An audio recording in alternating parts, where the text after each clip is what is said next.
About a century ago, this was a thriving Chinatown in Saskatoon. It no longer exists, but a local group is trying to revive that forgotten history. It's called Project Riversdale Chinatown. It involves art installations, community programming, and preserving archives. We're thinking to reconnect with this part of history and this Chinese community within Saskatoon and to recall on that part of history and try to gather more people back to Riversdale to make it a better place to be. The story of Saskatoon's Chinatown goes back to the early 20th century.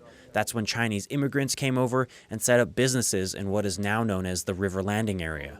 But the community was disrupted in 1930, forced to move because the city was making way for a technical school. They started moving Chinatown off. And what they did, they didn't just demolish it.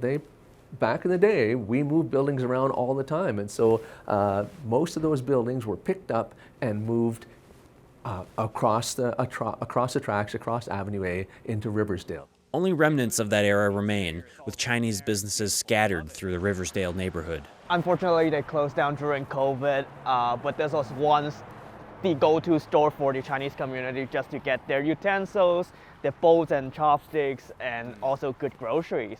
Hermes Chung is hopeful the project leads to Chinatown gates as an art installment. In the short term, it's likely they'd only be temporary, but they'd like them to be permanent.